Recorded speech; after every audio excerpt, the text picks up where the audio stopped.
Good afternoon, everybody. Welcome to LinkedIn Tuesdays. We're very glad you're with us today. It's February 18th, 2025. Kurt VandeMotter will be with us in just a moment. Please note this event is being recorded. It will be on the Career USA YouTube channel for others to view in the future. By participating in this event, we give consent for your name and picture to appear. Please note that any comments you put in the Zoom chat window will not appear in the recording. For those on Zoom, if you have any questions throughout the presentation, please just open up the chat window, enter your question there, and we'll get those questions asked to Kurt. Well, good afternoon, everybody. My name is Jeff Morris. It's been a year. Actually, I looked it up a year ago. This past Saturday, I was in the hospital for the first time. So it is nice to be back with you all. Again, I want to really thank Patty for everything she did over the last 11 months to keep this thing going. But back in 2008, I started a website called careerdfw.org, website to help those who are unemployed in the Dallas-Fort Worth area. In 2012, I launched careerusa.org to help those around the United States. I have written a book called What I've Learned About Your Job Search That You May Not Know. It is available on Amazon, or if you see me in person, I usually have copies with me. Since 2007, except for the past 12 months, I was leading the North Dallas Plano Career Focus Group. And since 2017, I was a member and have been a member of the practice interview team conducting interviews. We'll talk more about that later after Kurt is done. Well, we have four outstanding speakers who talk about LinkedIn, each in their own individual way, each from a little bit different point of view. Today, our speaker is Kurt VandeMotter. He's a retained search executive at Linked Executive Search, top recruiting firm in the United States. Kurt, good to see you, and thank you for being with us today. Well, thank you, Jeff. There you go. You can see me good. I was counting cards while I was listening to your presentation, and thank you and welcome back, by the way. Gosh, it's great to see you. You know that we've been praying and thinking about you often. So it's good to hear your voice. It's good to see your face. It's good to see you here. So I'm happy to be here today. I think the only thing, Jeff, that's changed on my front is that I don't have access to LinkedIn Recruiter anymore. I gave up access to LinkedIn Recruiter, so I use the Navigator product now that a lot of other people use. But I don't think that stops us from having the conversation. I think we can still look at LinkedIn and get a good visibility of what people are doing and what's going on.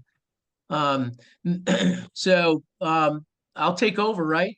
You ready? Yeah, it's all yours. Good. Well, Jeff's my wingman, so for those of you that are on the call, I just heard of you before, but this meeting is about you all. I've got a job. So if you've got a question, you came to this call because you've got a burning question that you've always wanted to ask a recruiter, or it could have been a question that just came up because of an interview you had yesterday or a dialogue you had last week. I don't care. This is, I want to get your questions answered. So even if we're not talking about that subject right now, if we're in the midst of talking about something else and you've got a question about something specific, put it in the chat box and Jeff will interrupt me occasionally and we'll get to all of your questions. And I mean that sincerely. So Jeff and I have been friends for a long time. I'm a retained search executive, and I think one of the slides I often start off with, Jeff, is that slide with the difference between the three types of recruiters. And it's not the good, bad, and ugly, but it is there's three types of search consultants. There's internal recruiters, and those are the recruiters that work inside a company. Take an AT&T as an example, big company. They probably have 500, they may have 400 recruiters, maybe only 300. But those recruiters are divided into different segments. And so there may be 10 recruiters that are just recruiting for retail. There may be 10 recruiters that are just doing IT. There may be 10 recruiters that are doing just cell site development. There may be 10 or 15 recruiters that are working on marketing and sales. So they span a wide variety across a wide network. But they're internal recruiters, and internal recruiters, one of the things that differentiates them is that they generally have anywhere from 30 to 50, 60 jobs they're working on at a time. And that's why they segment them into silos, because there's no way that a recruiter could recruit for, sales, IT, cell coverage, retail. That would just be way too exhaustive. So they keep them in silos, and therefore they build networks and so forth. So these recruiters, they know the hiring manager really well. They know exactly what they're looking for. They're generally a little younger in their careers, so nothing negative about that. But I think the key to remember when you're working with any recruiter that's younger, and again, Kurt, define younger for me.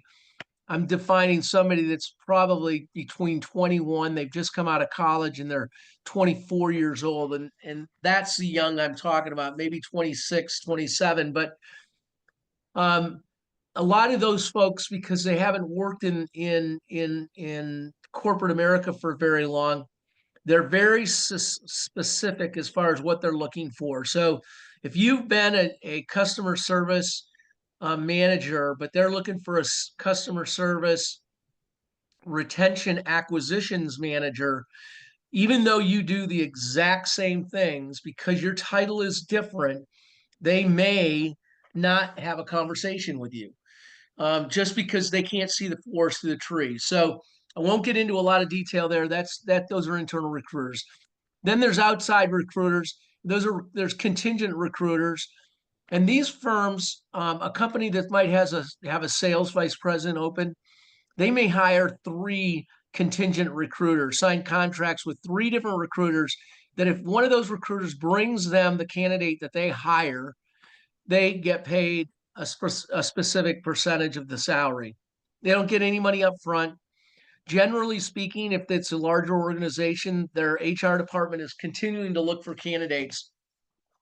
So between you and I, everybody on this call, I did that one time, and I would rather lose money on the golf course than be a contingent recruiter where I work all day, but I don't get paid anything unless I bring the right candidate.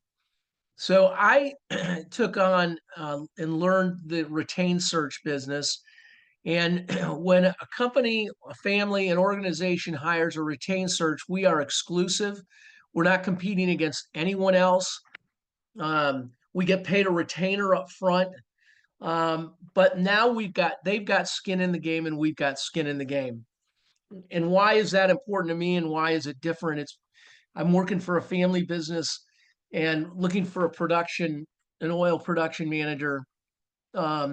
And the family, I've been working on it for about 4 weeks now, 3 weeks, and the family decided over the weekend that they're going to pause that role for a couple of months.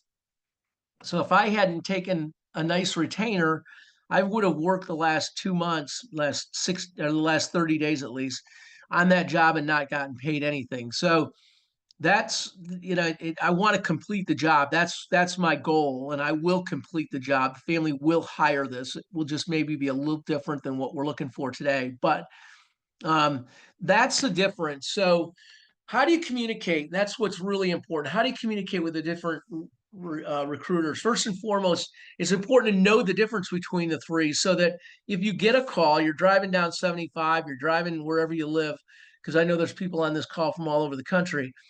You're driving into your office or to a meeting, and the phone rings, and it's a recruiter that's calling you. You certainly want to try to take a call where you're in a quiet place, but if you're short for time, you take that call, and before you can get off the highway and get to a place where it's quiet, or stay in the car, you can ask the recruiter, well, tell me a little bit about yourself and your organization and what you do. And I think that that's really important, because then you get a chance to hear their, where they are at, who they are. Contingent recruiters are moving really fast because they're competing against somebody else generally. Retained recruiters work a little slower generally, because we want to make sure that we're presenting the right candidates. and we've been paid a retainer. And so we got to, you know, a lot of recruiters, I think, want to demonstrate their worth. And so they take longer on that front end because they want to make sure that they've seen the whole market. So that's a little bit about recruiters. Really important that you know the difference so that you can communicate differently with them. But those are the kinds of recruiters. Now, the market right now is very slow. I don't know, you know, that's a general opinion that I'm hearing from a lot of different people.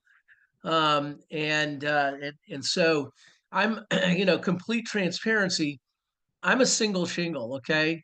So I don't have 5 offices all over the country and the world.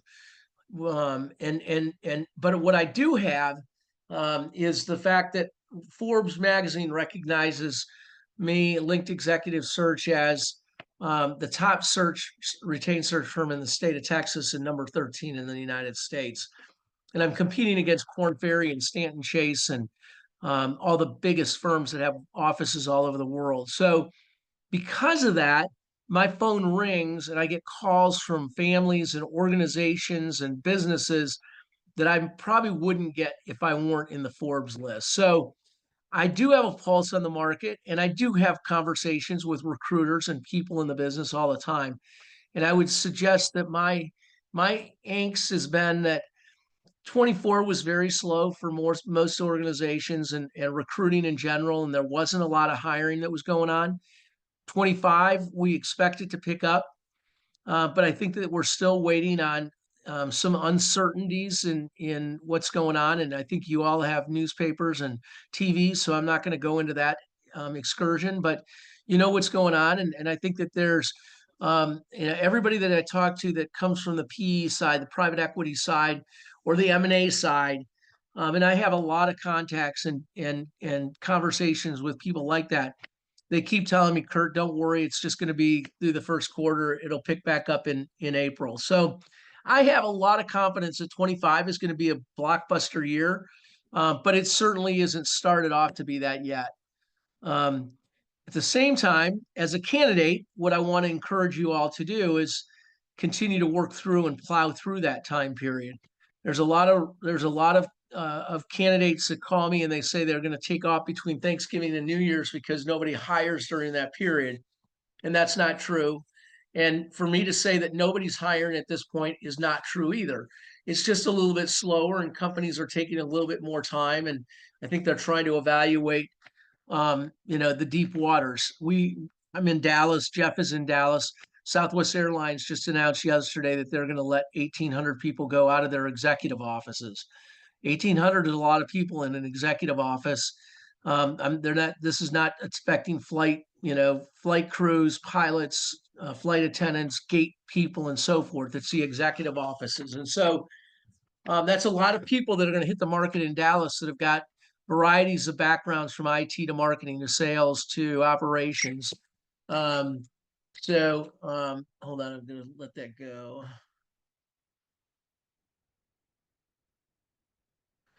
So, so there is a little bit of angst and a little bit of hesitation in the market, but I still think that the foundation is strong, and that the right decisions are being made, and that we're going to get out of we're going to plow through this here quickly, and we'll start to see an upside in the second quarter.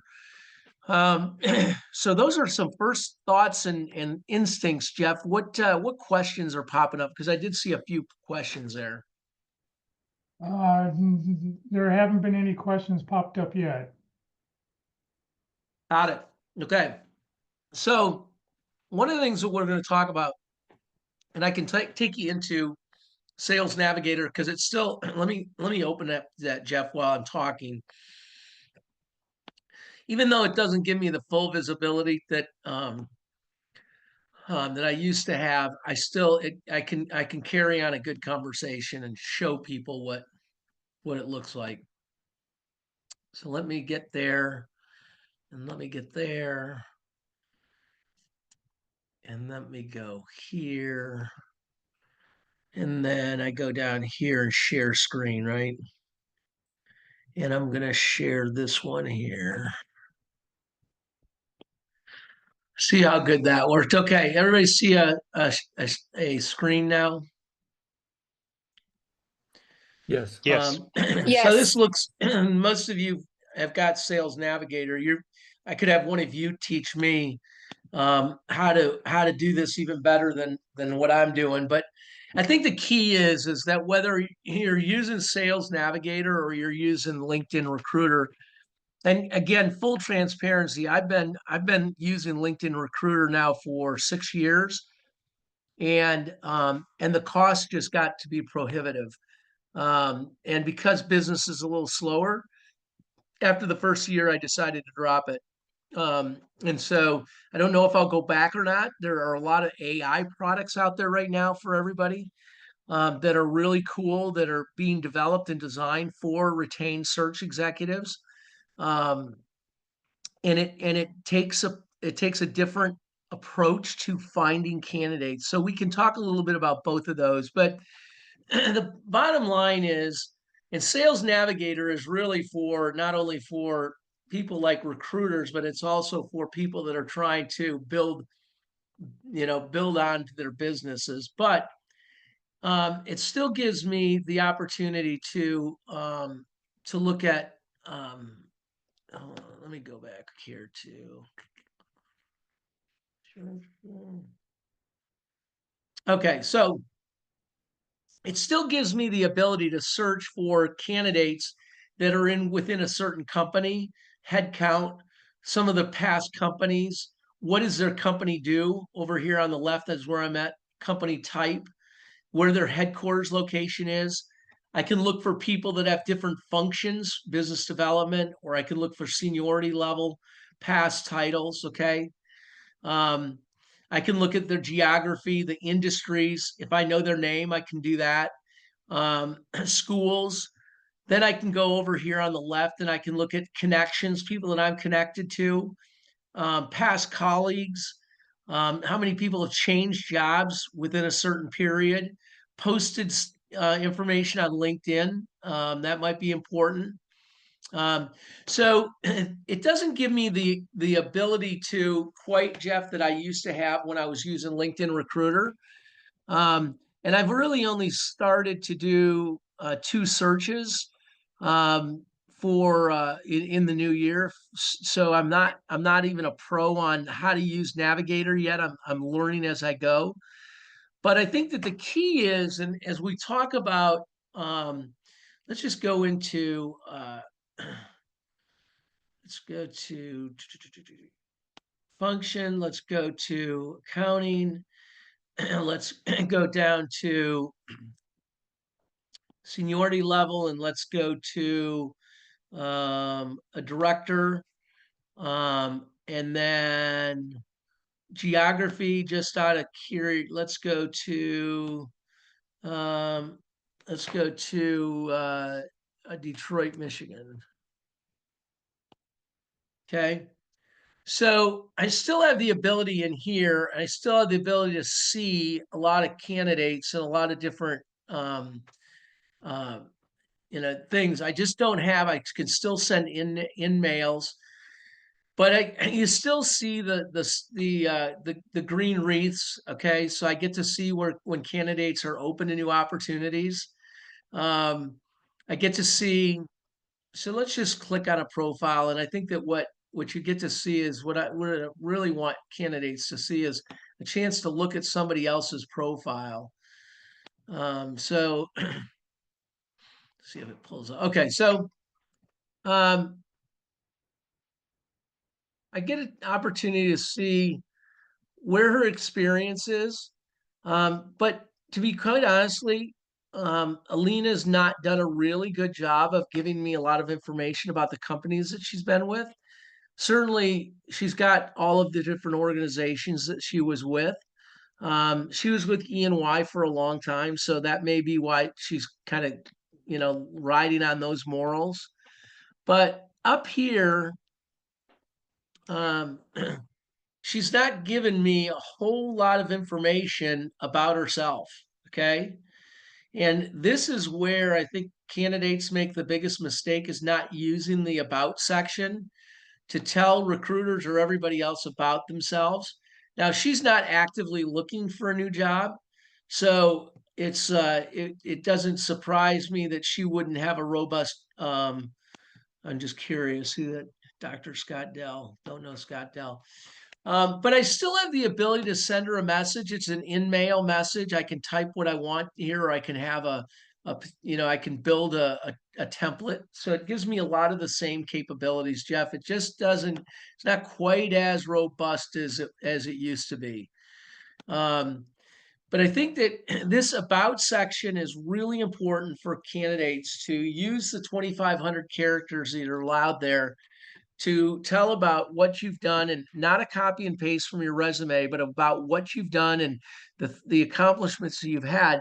But then in addition to that, this is where if you're actively looking for a new opportunity, that's where I want you to put your email address and your phone number as well. That is a differentiator for candidates. I don't care how long you've been looking or what you're looking for. When you put your phone number in LinkedIn in your about section or the summary section in some cases, but it's that big section underneath your picture and profile. You put your contact information in there, recruiters will call you because you move to the head of the class. When we're doing searching, amazingly enough, but only 8% of candidates reply to in-mails. Only 8% of candidates reply to in-mails. Very low. Now, thankfully, my numbers are a little bit higher.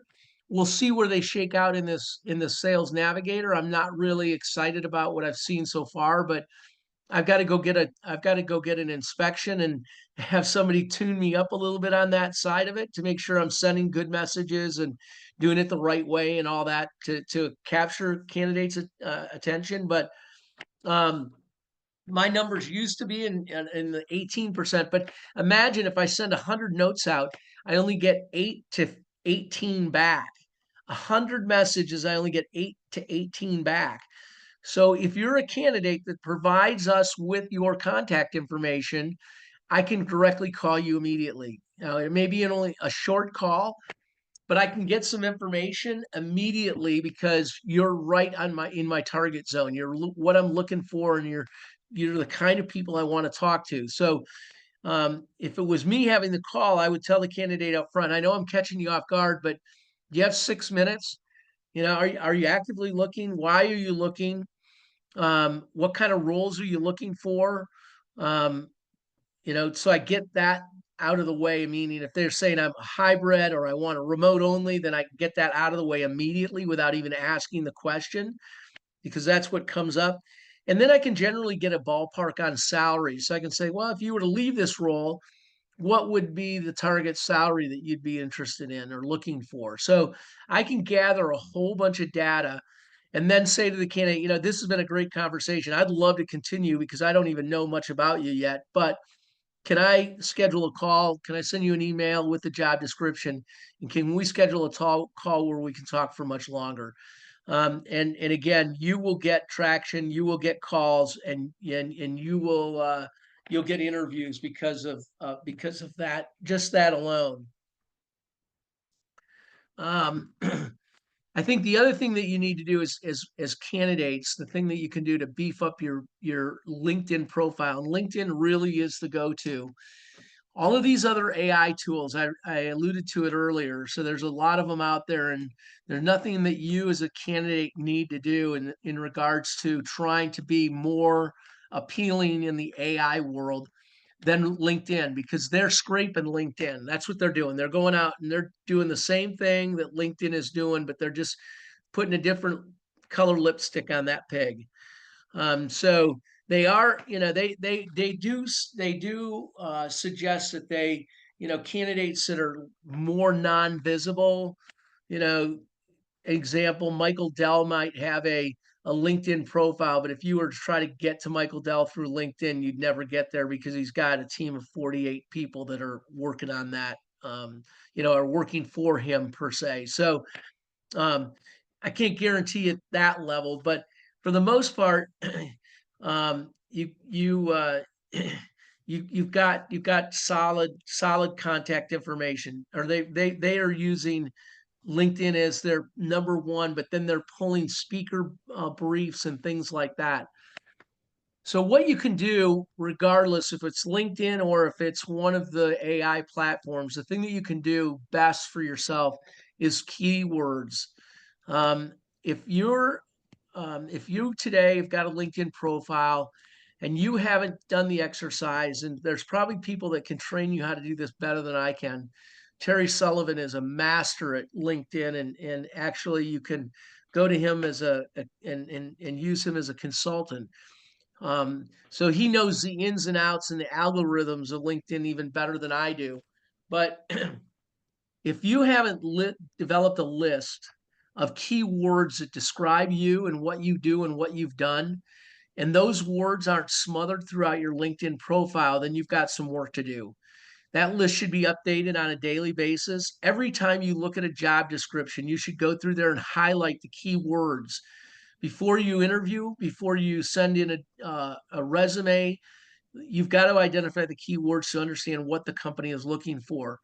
If you can get to the detail of understanding what the biggest problem is that they're trying to solve, that's even better, because now you can have a better conversation with the recruiter or anybody that you're interviewing with. But up front, to make sure that you're being found and that companies know where you're at, it's really important that you use keywords, because that's how recruiters search for you as a candidate. We use keywords. Whatever job we're looking for this production manager job, I was looking for somebody that had acquisition experience.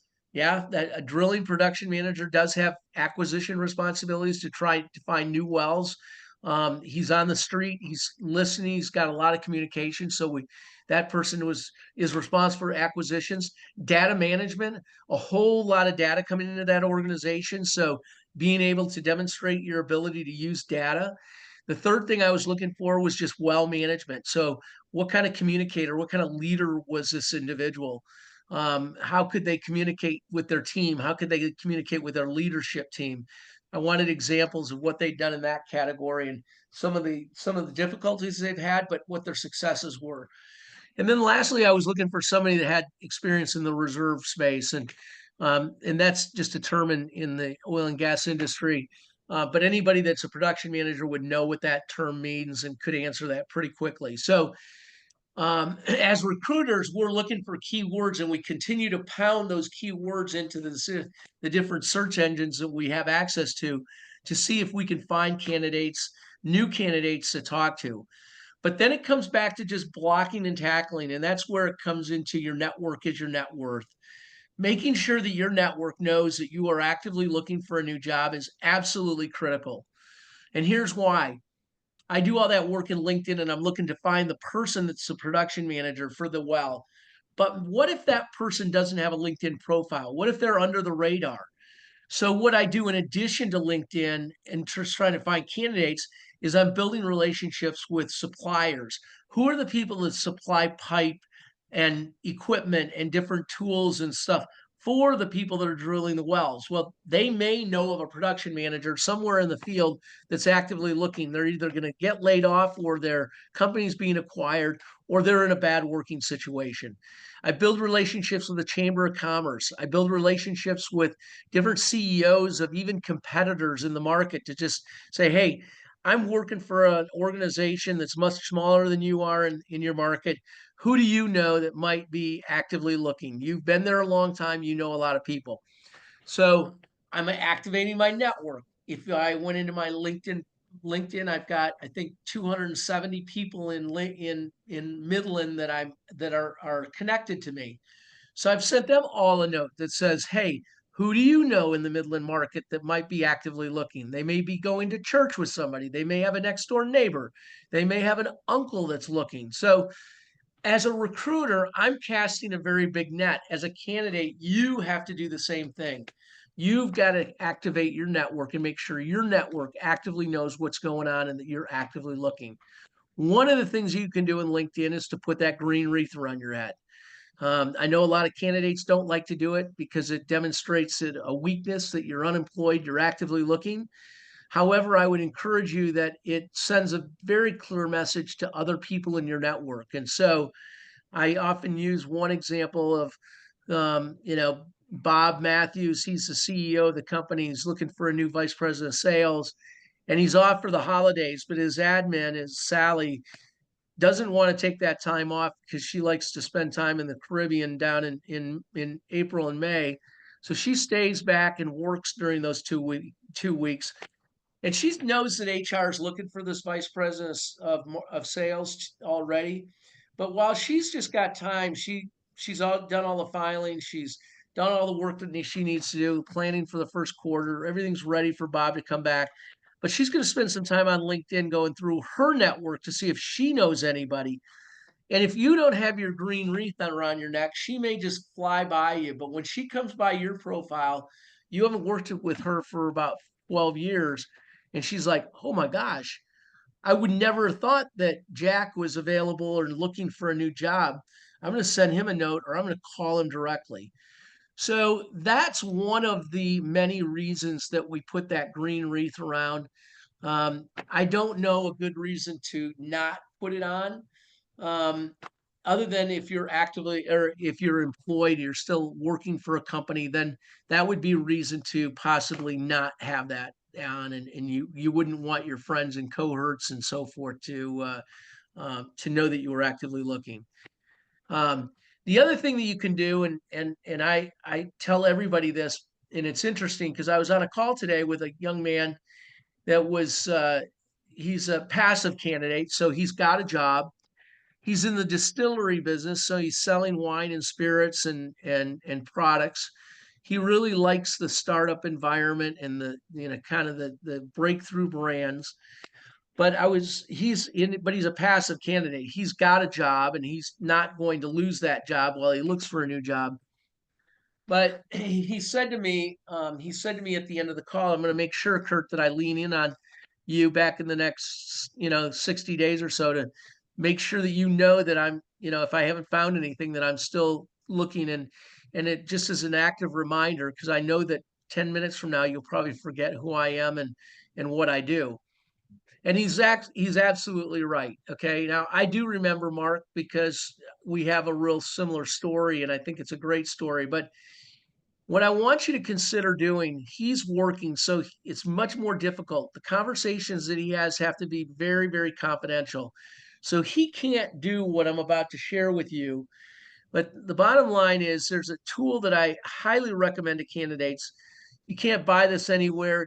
It's Kurt's tool.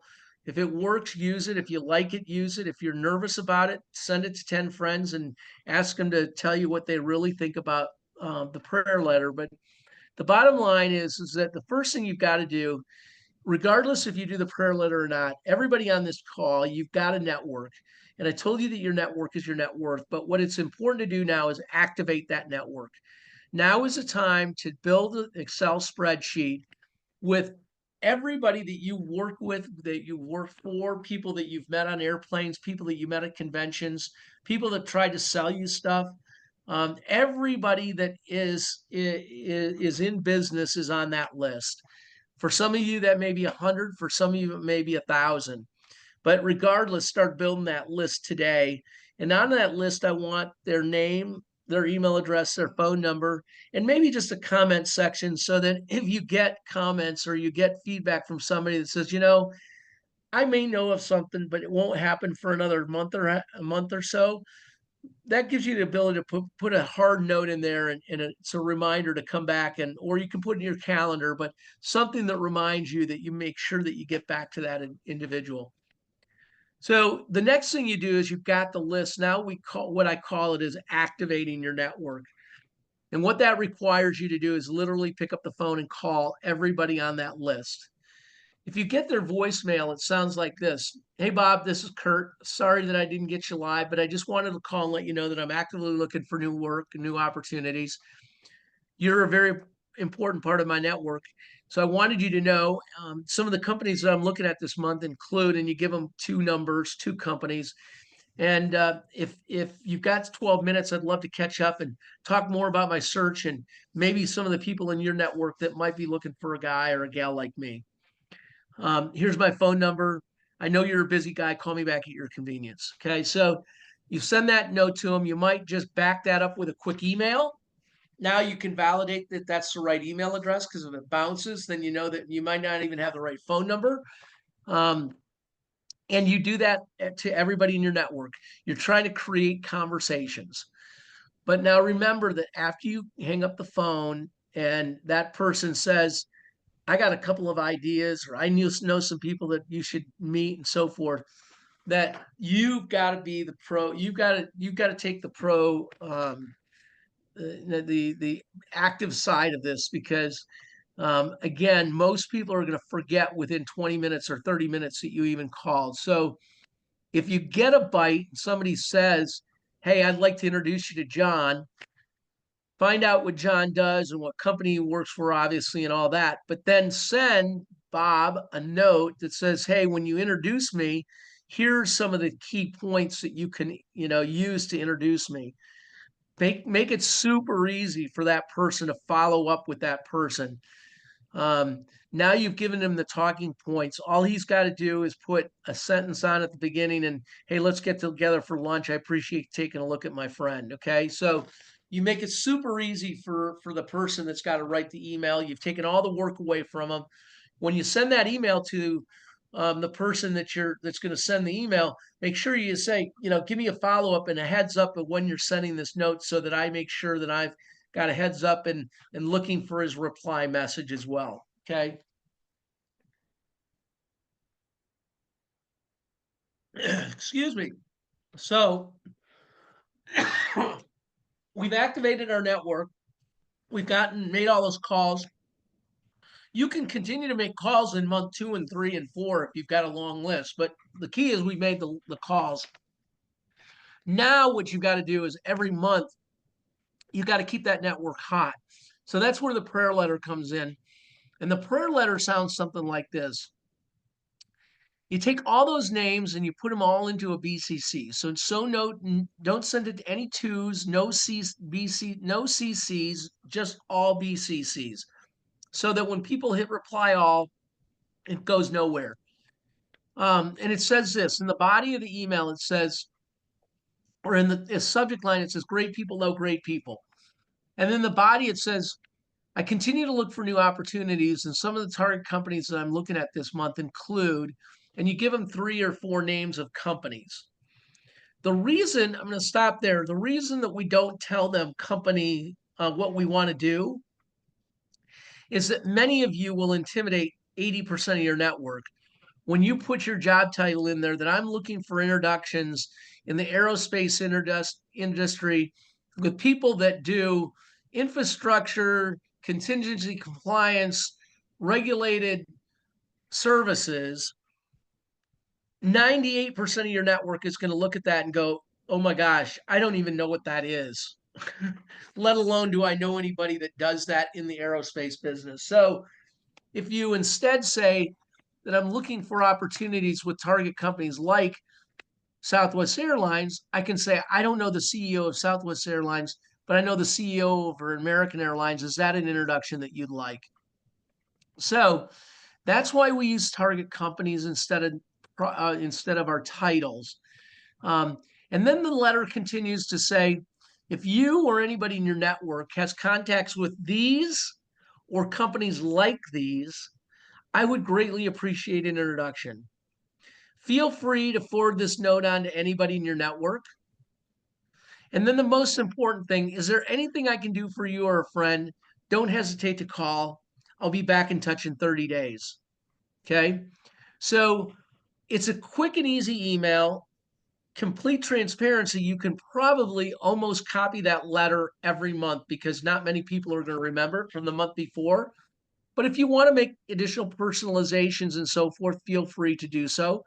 But the whole objective is that the work goes in at the front end, the first 30 days, to make all those calls to activate your network. And then from that point forward, every month, this only takes 3 or 4 minutes, because you're just loading all those email addresses, you're putting it into an email, and you're hitting send, and you're sending the notes out. It will take a month or 2 for this piece of the puzzle to start to really accelerate. But I could tell you story after story of it working for senior executives to entry-level people. The bottom line is you're activating your network. Your network is your net worth. And now instead of, you and your wife or your spouse, and your neighbors and a few family members actively looking for you to look for a new job, now you've got a whole bunch of people, and they generally know you because they've worked with you, or they've called on you. They know you for some reason, and they're willing to, and they want to help. But now you've given them direction and you've given them clarity in order to do so. Don't ever send your resume. Okay. We only send resumes to start discussions and to have discussions. So many candidates want to just blast their resume everywhere, but quite frankly, it's a big mistake, because the resume today is a real opportunity for you to customize and tell people who you are based on what they're looking for. So every search that I do, when I get to a candidate, I give them the job description. We have a discussion about the job, and I ask them, is the resume that I have on file, is that the resume that you want me to save for this role, or would you like to make some changes based on the conversation that we just had? Because I want candidates to have the opportunity to put their best foot forward. And if they've done something that I'm looking for, but it's not been highlighted on their resume, or may not even be on their resume, then I want them to take the time to go back and make that revision so that we present the best candidate that we possibly can. When I was a kid, I grew up in Michigan, and my father owned a printing company. And when I graduated from college, I was the youngest of three children. He was so excited because he could typeset my resume. And for those of you that know anything about printing, when you typeset a resume, it's literally one letter at a time that goes into your resume, and it's put into a I don't know, a wood frame basically, and it's all centered, and it's absolutely beautiful. It's like an invitation, a wedding invitation. But once we made that final, once we said it looks great, which was, really only one or two minor revisions. I couldn't change it. We printed 150 or 200 resumes, and I was done. I couldn't go in there and make any changes to it because that required a lot of work. We had to go in and change the letters on the press, and we had to rerun the press, and we had to do all that work. So very expensive, very, very difficult to do.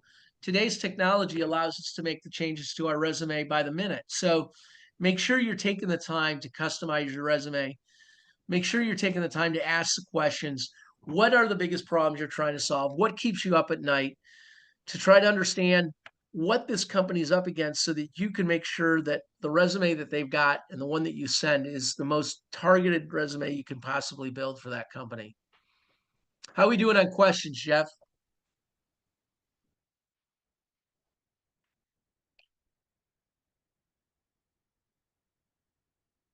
We can't hear you. You're muted. Yep, I was There on you go. the whole time and I muted myself. Question is, what about having a picture on LinkedIn beside in your contact information? Yeah, so you got to have a picture. I encourage you to have a picture of yourself. A lot of times it's the person's name is Bobby, and it's a picture of a female and a male. And I don't know if Bobby's the male or the female. Not that that's critical, but LinkedIn is a professional services organization site. It's not match.com. So I just encourage you to have a good headshot. And, if you're trying to hide age because you got a gray head of hair like I do, we got to get over that. We got to get past it. You can't change who you are. I have a friend of mine. I told a story that I hadn't seen him in a year or so, and we got together for a drink, and he showed up, and I didn't even recognize him because he had colored his hair. He had been a gray guy, and he went to being black haired. It's like, whoa, you look so different. I don't even. Do you think that this is going to get you more interviews? So we are what we are. I want you to feel confident. So, it's not wrong to do that. If that makes you feel confident and better about yourself, then absolutely do it. But if you're trying to get around something, companies still hire older people. A lot of work that I do. I mean, I don't think I've ever had a company tell me that they wanted to hire a young person. I have said to a lot of companies, I think it's time that we look for somebody more senior in their career. Maybe they've only got 8 years left in that runway, so they might be 60 years old or 65 years old. And companies agree with me that that's exactly what they're looking for. So I don't hear that. I did have a company I worked for once, Jeff, that told me they would only hire a Democrat. They wouldn't hire a Republican. Yeah. And I told them that that was a very interesting question. I said, I'm going to have to leave that up to you. I don't know that I've got a good way to politically ask that question. I can ask a lot of other stuff, but that's one I don't think I can get to. So when they come in for interviews, you figure out a way to ask that question. Here's another question. In your opinion, do you think that in these days, the in-house recruiters are doing their company a disservice in terms of being too granular? Or are they being way too risk adverse? Yeah. That comes back to the younger recruiter, Jeff. I think that they are being very granular. And you know, it's it's it's a problem for candidates. I encourage you, when you find opportunities with a company and you're having to work through the internal recruiters, that's where you try to circle the wagon as quickly as you can to identify anybody else in your network that has contacts in that organization that can potentially get to the hiring manager or to work around that internal recruiter. And I'm not a big advocate of working around a recruiter, but in this particular case, a lot of times it comes back to that job title and exactly what they're looking for. And it comes back to their seniority as well. Um, you know, because of my, more experience, I can go to a company and say, I know you're looking for XYZ, but I found somebody that's got 80% of that, but they've got this and this. And we haven't talked about it, but I think that those skills are going to be really important for your growth in the future. And the family or business looks at me and goes, wow, you're absolutely right. So I conduct my searches with a much more open opinion. Internal recruiters, because they've been sitting in front of that hiring manager 5 times in the last 2 weeks, and every time he said, no, no, no, no, didn't you hear me? Didn't you hear me? I'm looking for X, deck, deck, and I'm not finding that on these resumes. That's what drives them to that granularity, is because they don't have the maturity and the confidence to say to the manager, no, no, no, no, no, but you got to understand, I really think that this guy is a good person. I've spent 30 minutes on the phone, and he's done this and this and this, or she's done this and this and this. And so um, yes, I do believe in that, and I believe that it is because of um, just wanting to be perfect and only present perfect candidates to their bosses. Another question, are recruiters able to see the resume you uploaded to LinkedIn? Yeah, we are. Yep. And we can print them and we can do it all. Yeah, and my point of view is you don't want to post a resume on LinkedIn because you don't know what the job description is. You don't know what the title of the job description is, the details, and you want to customize your resume. That's right.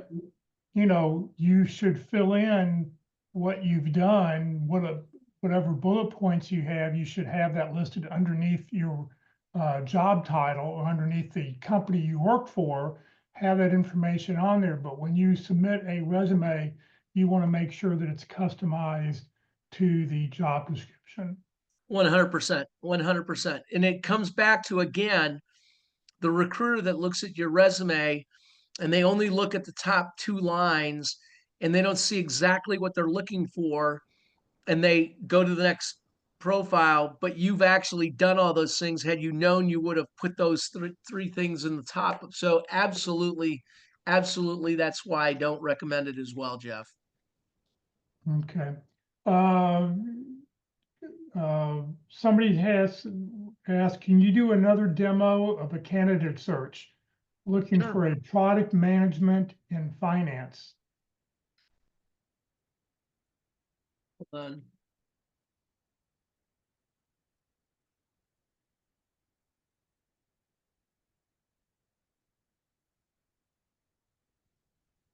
I just clicked on the button that we're being recorded, Jeff. Sorry.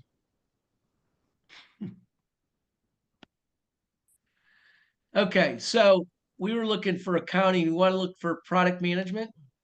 Product management, yes.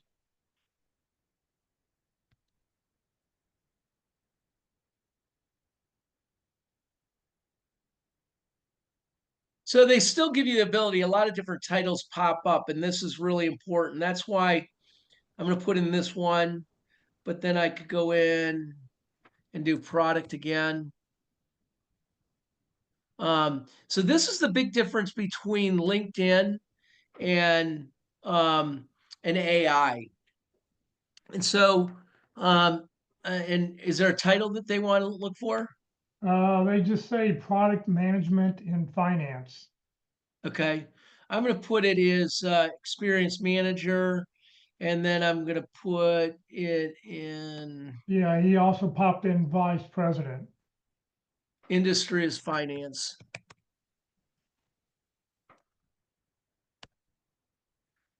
Financial services, accounting. So AI, what it does is if you start a search in AI and you start off by saying you're looking for a product manager, it will, before you do anything else, it will list off 100 other titles that people that they found have product manager have these titles as well. Would you like to look for people that have those? Here I have to select it. Okay. And I'm gonna take out geography and I'm gonna put in USA.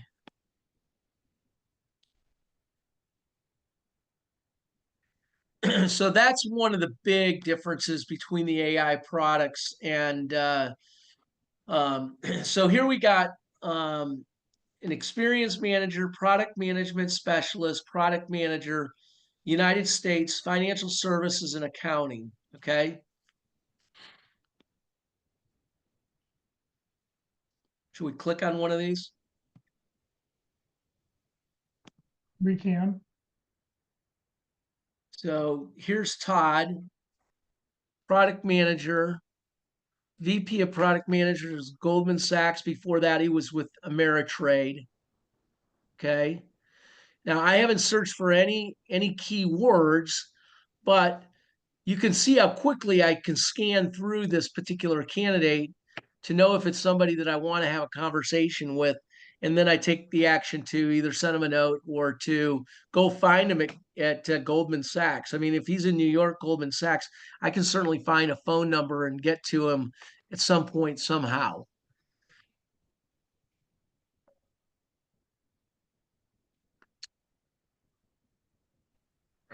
Hey, Kurt, question about the ranking and the listing of all these candidates, right? You put in a basic search for a few words, and I don't know if your thoughts on how these candidates get listed. How do you move to the top of my list? Is that your Yeah, question? that's Yep. exactly it. Jeff, what is what's his name say about that? You know what I'm talking about, that does these Terry. LinkedIn. What does Terry say Well, about it?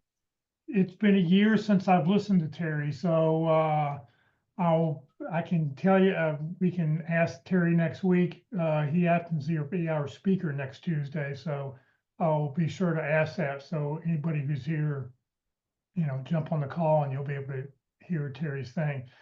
I think it's just a matter of keywords. LinkedIn does not say what their algorithm is to do it. It's the same kind of mystery thing that you have on Facebook or any other search engine. They've got something in the background that they do, the voodoo they do to make it work. And, I imagine it's got to be a lot of keywords. you have information in it. You've got a picture, you want to be fully complete. Also on LinkedIn, being active on LinkedIn makes a difference too.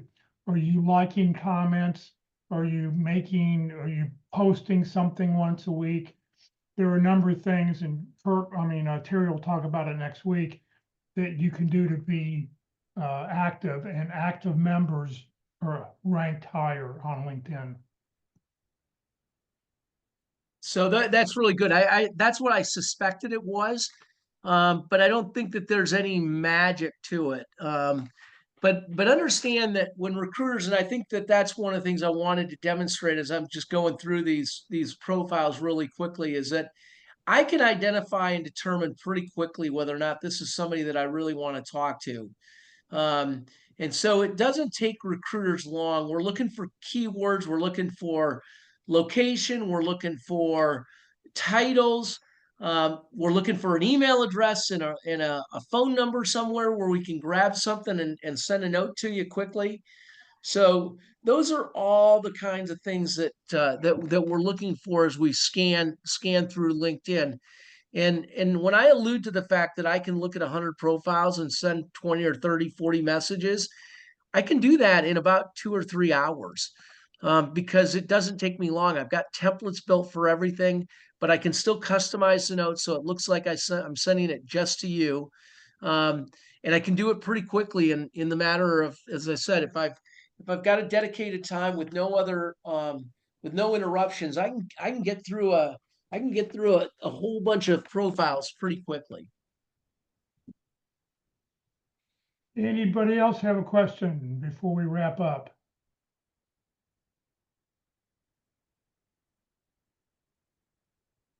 All right. Well, Kurt, thank you very much for being with us today. Jeff, welcome back. Thank you. We appreciate it. Let me share a couple more screens and we'll get out of here again.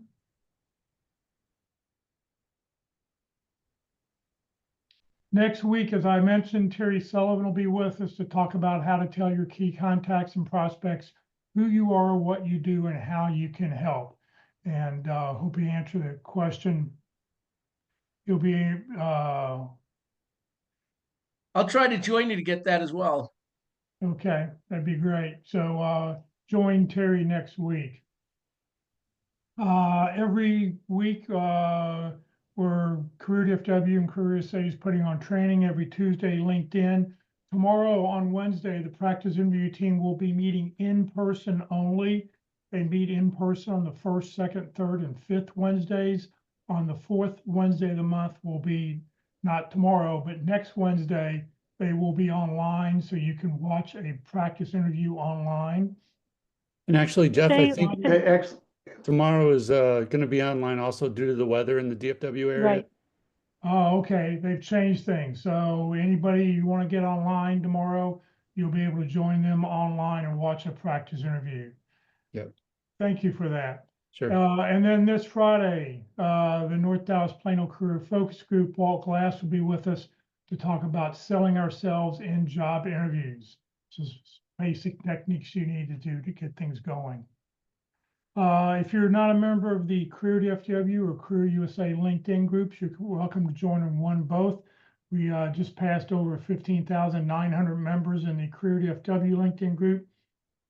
And you can connect with other people if they're in this group, even if you're not a first degree connection. On the Career USA YouTube channel, you can go back and watch any of the previous objects we've talked about. Click on playlist where you see that green arrow, and then down at the bottom, don't click video, don't click the video, but click where you see that red arrow, view full playlist, and I'll become a list of all the speakers that we've got recorded. Terry Sullivan does not allow his presentation to be recorded. You have to watch it live. But if you do want to go back and watch one of Kurt's presentations and see the recruiting package, just go back and look at one of those from 2024. If you're not receiving emails about our workshops and you'd like to join the Career USA mailing list, just scan the QR code or send a blank email to Career USA, the +subscribe at groups.io, and you'll get an email with what's going on for Career DFW and Career USA. Please note, Career DFW is a 501c3 nonprofit organization. We have no full or part-time employees. Everybody, all of our speakers are volunteers. We survive on donations. Please consider making a donation when you get your next job. So thank you very much for joining us today, everybody. We'll see you all we'll see you tomorrow if you're watching the pit crew interview. All right. Thanks, Jeff. Thanks, Jeff and Kurt.